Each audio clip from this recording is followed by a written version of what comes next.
Sevgili dostlar, herkese merhaba, herkese hayırlı günler diliyorum. Rabbim inşallah güzel düşüncelerinizin karşılığını görmeyi dünyada da ahirette de hepinize ve hepimize nasip eylesin. İçinde yaşadığımız dünya imtihan dünyası ve her gün başka imtihanlarla dolu olan bir hayatın içerisinde kendimizi buluyoruz. Maddi, manevi, psikolojik, sosyolojik, insani, hayati, ticari, siyasi, ilmi, hepsi bir yoğrulma, hepsi bir gayret, hepsi bir emek içerisinde olan ve içinde her türlü kıskançlık, dedikodu, çekememezlik, bunun gibi birçok tetikleyici engelin olduğu bir hayat planlamasının içerisinden hep beraber geçiyoruz. Aziz dostlar, gayesiz insanlar nasiplerine ulaşamazlar. Sadi Şirazi, Şeyh Sadi Şirazi, Şirazlı Şeyh Sadi Efendi, İranlı şair ne güzel söylemiş. Bugünlerde onun sözleri çok derinden etkiliyor. Tarih boyunca öyle olmuştur. Bir cümlede hayatı özetliyor aslında hepimize. İnsanoğlu yaşadığı hayatın içinde her şeyin bir imtihan olduğunu, herkesin bunun bir bahanesi olduğunu, sabredip, direnip, dayanıp, tahammül edip, bunların üstesinden gelebilmenin asıl bahanesi olduğunu, yukarı çıkacak, terfiye, irtifaya neden olacak bahaneler olduğunu bilip onlara gülüp geçer, bir taraftan da ciddiye alıp bunlar bana söyleniyor diyerek eğer hayat düzenini kurarsa işte o kimseler başarıya çok daha hızlı erişiyor. Fakat kendisiyle uğraşıldığını düşünüp de uğraşanlarla uğraşmaya başlayan insanlar süratlerini düşürürler. Şöyle düşünün, şu anda 115 kilometre süratle yol alıyorum. Arkada kim var? Sağda kim var? Solda kim var? İleride sağda durmuş araba niye durmuş acaba deyip şöyle çok meraklı oldum, şöyle bakıp devam edersem süratimi farkında olmadan keserim. Gideceğim hedeften çıkmış olurum. Gideceğim hedefe doğru yolculukta potansiyel karşıma gelebilecek olan şeylerin üstesinden gelemem. Dolayısıyla sağımızdan solumuzdan geçenler, arkamızda kalanlar ve önümüzde gidenler bizim için uğraş nedeni olmamalı. Vaktimizi almamalı, birileri vaktimizi çalmamalı. Buna müsaade etmeyin. Herkesi düşman görmeyin. Bilakis işini yapamayan, beceriksiz, sadece konuşan insanların sizin ne kadar öncü insan olduğunuzun bahanesi olduğunu insanlar çok rahat görür. Kendisi olamayınca olanlara laf atanlar, yapsaydık biz yapardık diyenler aslında yapamayışlarının bir şekilde haykırışını başkasını aşağı çekmeye çalışırken yaparlar. Bunu da en akıllı da en az bilen de çok iyi anlar. Biz istikamet üzere gitmeliyiz. İstikamet ne? Yani hedef. Yani yolumuz üzerinde bizi hedefimizden saptırmayacak kadar akıllı, dikkatli ve rikkatli, yani ince düşünceli olarak yolumuza devam edeceğiz. Hedeften şaştıktan sonra ne anlamı var? Yarın çok önemli bir toplantınız var.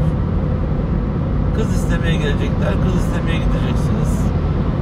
Bir şirketin satış alımını yapacaksınız. Fakat bugün onun önüne yarınki alımı gölgede bırakacak başka işleri de koyarsanız işte yapacağınız işin hedef sapmasını kendi kendinize yapmış olursunuz.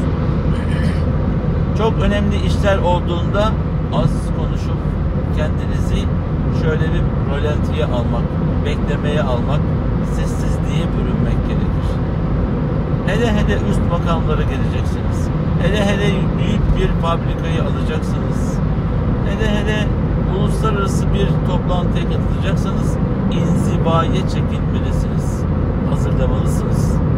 Hem maddi olarak hem manevi olarak hem ilmi olarak hem siyasi olarak gittiğiniz yerde temsil kabiliyetinizin düşmemesi adına ve sesinizin güçlü ve etkili olması adına kendinizi şöyle bir koruma alanına çekmelisiniz.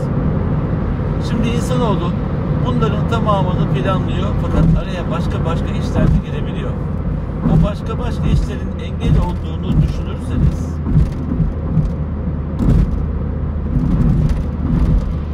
başka işlerin engel olduğunu düşünürseniz gerçekten engel olur. Ama bu bilgiler de gelen günlerde katılacağım toplantılarda fayda sağlayacak düşüncesiyle bakarsanız bu konuşulanlar size bahane olur.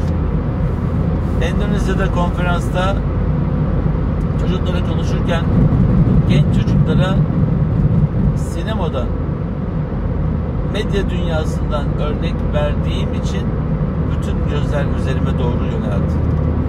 Çünkü konu başlığı çok hassastı, çok derindi. Biz buraya niye geldik ki dediler kendi iş dünyalarında. Akşam sohbet ettiğim yerel arkadaşım bana oradaki hayatın içinden bir şeyler anlatmıştı ve biz o hayatın içinden aldığımız örnekle onlara hitap edince gönüllerinden ve gönül dünyalarından yakaladığımız için sohbet başka türlü aktı gitti.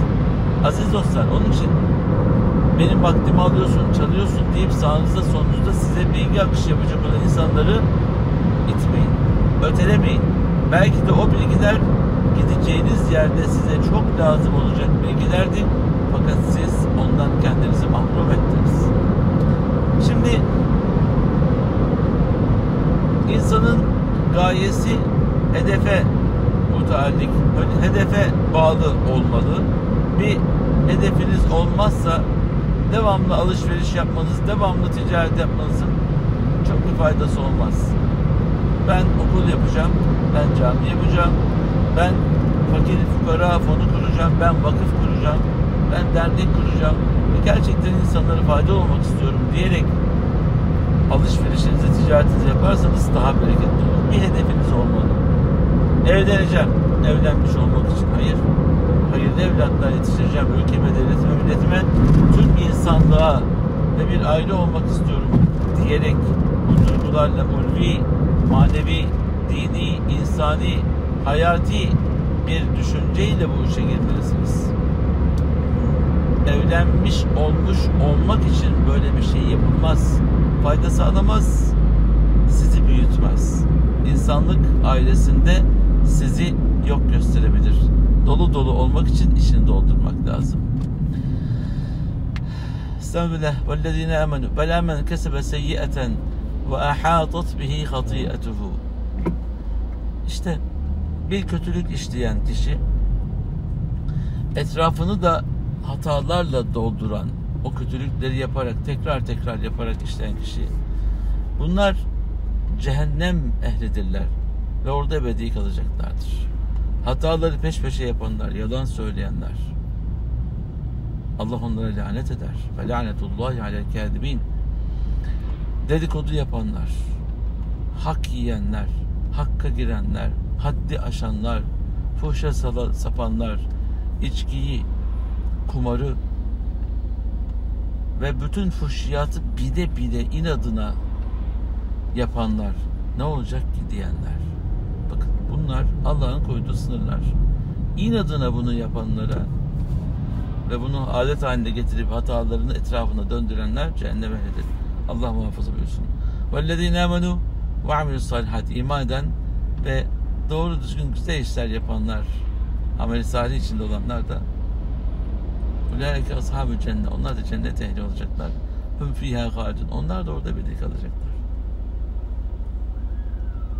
Hem dünyayı yakıyorsun, hem ahireti yakıyorsun.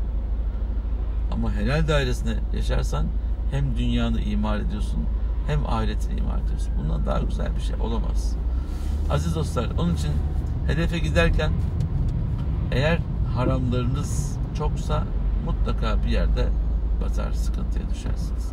Helalleriniz çoğalırsa, yani doğru düzgün, ilkeli, güzel işlerin peşinde olursanız, kandırmadan yaparsanız ticaretinizi, aldatmadan yaparsanız siyasetinizi, çalmadan yaparsanız cemiyet hayatınızı, o zaman Allah Teala akışı başka türlü yapıyor. Melekleriyle sizi destekliyor. Melek gibi kullarıyla da sizi onların gücüyle, nefesiyle, desteğiyle, sizin hakkınızdaki söylemleriyle sizi daha yukarılara çıkarıyor. Hangisi daha güzel? Hangisini yapmak daha faydalı? Bence bu.